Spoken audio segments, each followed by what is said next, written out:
this. Ryan Nelsen, familiar name with TFC fans in these parts. Once upon a time, he was Jimmy's boss, but we'll get to that later on. Imagine being that. That's why I've got grey hair. I remember when you arrived at TFC, a lovely shock of dark brown hair, and within about a month, it had gone grey. I know. No wrinkles, no grey hair. Then Jimmy turned up. And every day he would say, "Who let this guy in?"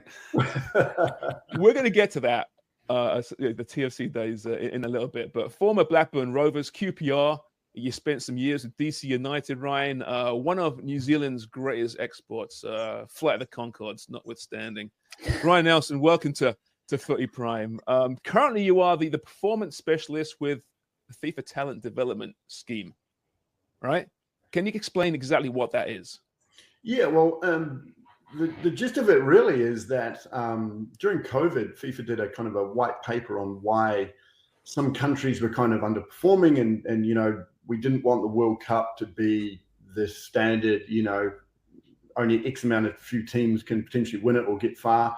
So they did a big kind of white paper on why kind of, you know, the 50 to 200 ranked in the world are not kind of maybe achieving their goals that they could have. And so and one of that was they found out that really the country that struggled a bit, that they had no development from 12 to kind of 16 years old. And so they put a fund together, and from Arsène Wenger kind of led it, and they built a team that kind of goes in and really helps MAs with the development of their boys and girls at that kind of crucial age group before they go to national team programs, which is the under-17s. So generally what happens is these really talented countries are not very well organized, and then the under-17 qualifying turns up, so they throw a team together, they train for a week, 10 days, and then they get beaten, and they wonder why. And so we're coming in to try and kind of put in a high performance to that age group for the boys and girls, so that when they get to that kind of, you know, under-17 qualifying, they've got some, you know, some miles under their legs, and they've got some experiences, and they've got some high performance kind of I suppose tendencies, so we say. So it's a cool project. Yeah, and I mean that age group is so crucial, obviously, in development. Yeah. I mean, how long before we start seeing the benefits on the World Cup stage, when suddenly it's more than 4 or 5 teams that can win this thing? Are we talking like, is it still decades away? Yeah, it's a really good question, and the countries that we see that have really taken it on board and starting to actually implement this are already seeing the kind of benefits from, you know, the youth national teams, and then the ones that you've seen that kind of did it before, were starting to do it before we kind of turned up. You're starting to see that now, that you're seeing these kind of countries kind of come out of the woodwork a wee bit. You know, the Egypts and the Moroccos and a lot of these kind of Middle Eastern countries and some of the African countries that are now kind of organizing themselves a wee bit better are, you know, because look, let's be honest, like some of the most natural talented players in the world come from Africa, and they come from, you know, even the Caribbean. They've got, you know, Asia. They just haven't had that kind of structure. And if they can put that in place, then the World Cup becomes way more competitive, way more enjoyable for everybody. And yeah, that's kind of the goal. Now, you're working with Arsène, right? Yeah. So now you've played against his teams, and we've all witnessed just how great they were and how tactically brilliant he was. On the flip side, now working alongside him, what's it like just seeing him work and picking his brain and figuring out his identity and philosophy when it comes to football? Yeah, it's not just football, actually. It's just freaking life as well. Like, he's like a Yoda. Like, they can't get his jacket off. I know. It's like literally just whenever you talk to him, you get this really deep sense of kind of knowledge and experience of just all things, not even just football. He's just phenomenal at obviously that side of it, but even in other things, you know, he's just a very wise man that can really, you know, see clear pictures and really can see kind of solutions when other people can't, kind of thing. And yeah, no, he's a phenomenal human being. outside of football as well. And so I only knew him playing against him, right? And I remember I told him one time I got sent off against Arsenal and I was waiting in the locker room and we ended up beating them. I was waiting in the tunnel and I went to shake his hand and he just literally shoulder barged me as he walked all through and he completely ignored me. But he's such a competitor, but then you get him off the field and he's like, he loves a glass of wine and he's a story and he's this charming, charismatic man. It's pretty cool. Has he helped, Ryan? Sorry, Sharms, in trying to change minds maybe and you facing challenges in these various countries where maybe they haven't prioritized development or haven't had the resources to do it. So what's the most challenging thing for you? Is it being on pitch and working the technical aspect? Is it infrastructure? Is it the technical aspect in terms of the knowledge of the people who are imparting the training, like the coaches and their technical training and their badges? Or is it, say, from boys versus girls, maybe changing the minds of the people who are in charge and like a cultural barrier to putting in place something that's going to have a lasting impact? Yeah, it's a great question, Amy. And I think, all of the above, right? Like all what you said has to be, and every country's got their strengths and weaknesses and everything like that. And, there's the cultural thing is completely different. The Caribbean mindset to the Asian mindset to the African mindset to the European to the North American, like everybody thinks the game differently, right? And they do things differently, not even just football, but in other industries, right? There's a cultural way of doing things. And so we come in as a high performance unit. And so we have to think high performance all the time. And that can have kind of conflicts with some cultural kind of ways that they kind of look at that thing. So we have to be pretty kind of flexible with that.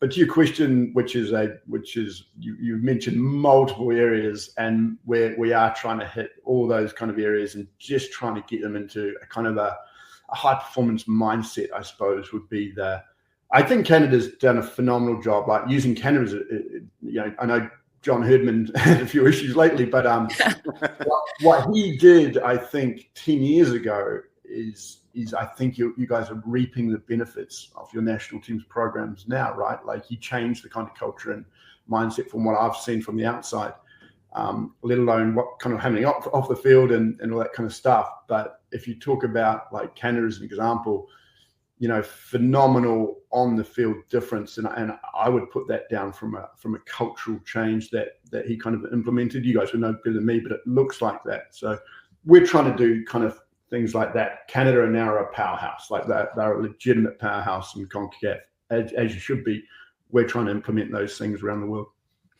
So sorry, Sharms. Go ahead. I was going to ask Ryan, just are you teaching not only the infrastructure and making sure things are set up, but is it also how to win, how to maintain calm, how to keep playing as a team throughout a 90 and then extra time match? Is it about teaching how to win? Yeah, well, learning how to win, you've got to have competitions and games and trainings at an elite level, and a lot of these countries don't have that. Like, we look at like Jamaica. I'll use Jamaica as an example. Got phenomenal amount of talent, phenomenal amount of athletic and technical abilities. They've got pretty good training facilities, yet they don't play competitions much because of their geography, right? It's very expensive to get off that island. It's, there's a lot of logistical issues. If they were a landlocked country in Europe, they would be a powerhouse in Europe. Like they would have that ability to play international games, go over a bus, go play 2 hours away, come back, learn from that environment. But when you're on an island, it's very difficult, right, to raise the standard of kind of what is high performance, because they just don't have any experience of it. So how do you get that winning mentality? Is you've got to get exposed to these kind of high-end elite competitions and games. And a lot of these countries that have phenomenal amounts of talent don't get exposed to that, to then learn the ability to win and lose and go through those kind of experiences. So yeah, it's kind of a cart before the horse type thing. You've got to get that kind of right before you can kind of answer your kind of question, if you know what I mean. Jimmy's frequently on an island here on this podcast, so he understands what that means, I think. Yeah. Jimmy and I fly like an eagle when I'm surrounded by seagulls, Nelly. We were on an island at TFC for a bit, weren't we, Jimmy? Yeah, we were. We were shipwrecked. Who was Robinson Crusoe? Who was Man Friday? That's a question I want to know. So this summer, the Club World Cup, the new and improved Club World Cup, 32 teams across the states. It seems that the top clubs have really bought into this. Now, it's going to create a lot of opportunity, a ton of money as well. Do you hope that money is going to trickle down and help the grassroots level where you're involved right now? Yeah, that's a hope. I think for the North American market, it's just another kind of way of creating kind of heroes, dreams, pathways. Oh my God, I can do this if I'm a young boy or a girl, kind of thing. Yeah, you really do hope so. I mean, FIFA are not making any money out of this. It's all going back to the club system, and hopefully all the money that these big clubs get, they do kind of filter it down to their kind of communities and that grassroots levels. We're just, for me, it's like just a massive kind of, I suppose, competition that allows the world to see the different kind of playing styles in clubs, because we only really kind of see it centralized in their regions, right? You see Boca Juniors play River Plate, or Real Madrid play Barcelona, or whatever, Now when you see Boca Juniors versus Real Madrid, or whatever, Seattle versus Auckland City, it's kind of cool, right? Like you'll see the kind of different kind of way players styles and athletic ability, and it'll be a really good learning case or kind of like melting pot of football, and hopefully young families or young kids, boys and girls, can come out and kind of see it and can kind of look at it and go, oh my God, I'm an elite 12-year-old athlete. I could go basketball, I could go football, NFL, I could go. No, I want to go down this soccer track or this football track. So that's a great point, though, because it used to be with the World Cup, the International World Cup, that you'd see the distinct styles of football, but now they're all playing in the same leagues. International football, as great as it is, and I love it, it's still pretty similar. Whereas I know you have players in various countries and all these clubs, I get that, but the Prem compared to the MLS, the Saudi, to I want to see that. That's a little bit different, right?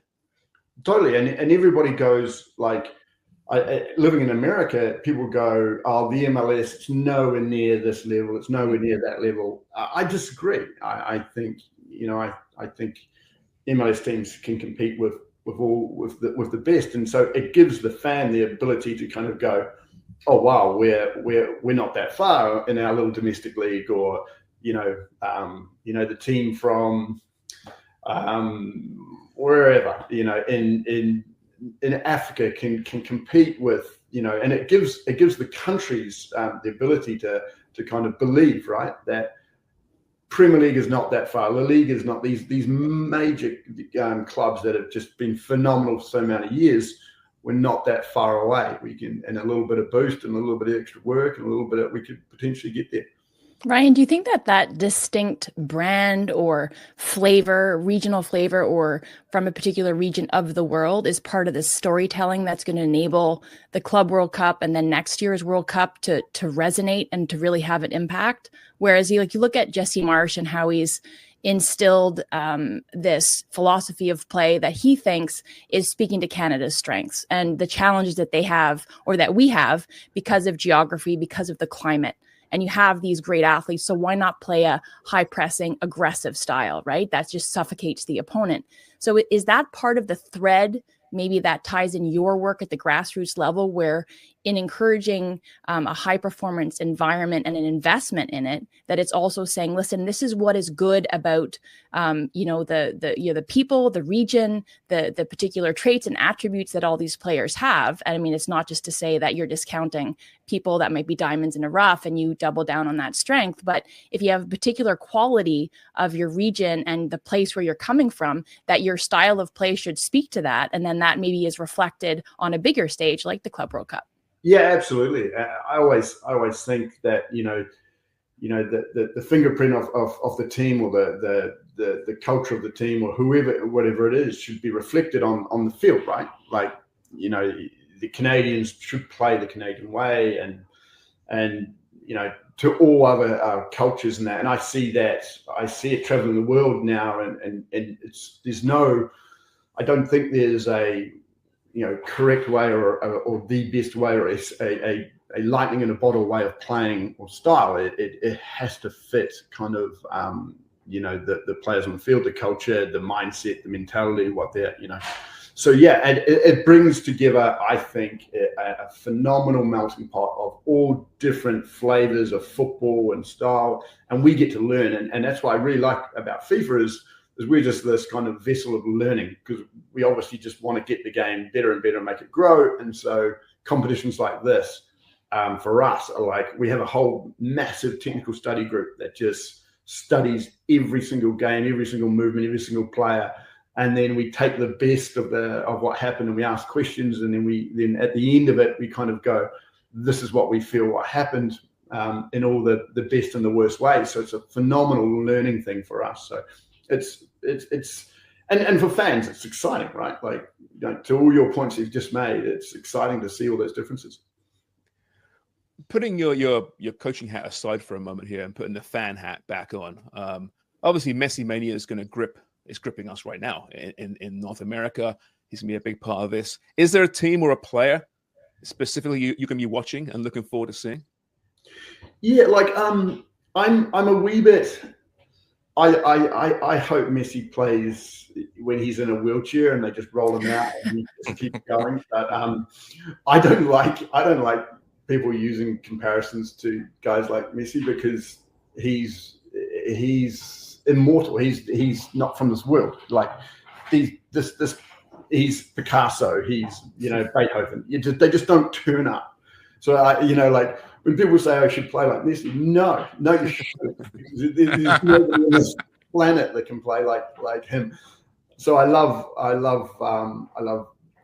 that I and all of us have been on this planet to be able to kind of experience and watch him. And we weren't with Pelé probably, because and maybe Maradona is not as much, but we've got Messi, and we've got we won't see Ronaldo, but Ronaldo, and it's just phenomenal. And I hope that there's going to be more of those type of players that create kind of dreams for obviously young players that are watching and can say, I might be able to try and emulate something like that. For me, looking from afar, and I'm going, it's just impossible to replicate that sort of kind of.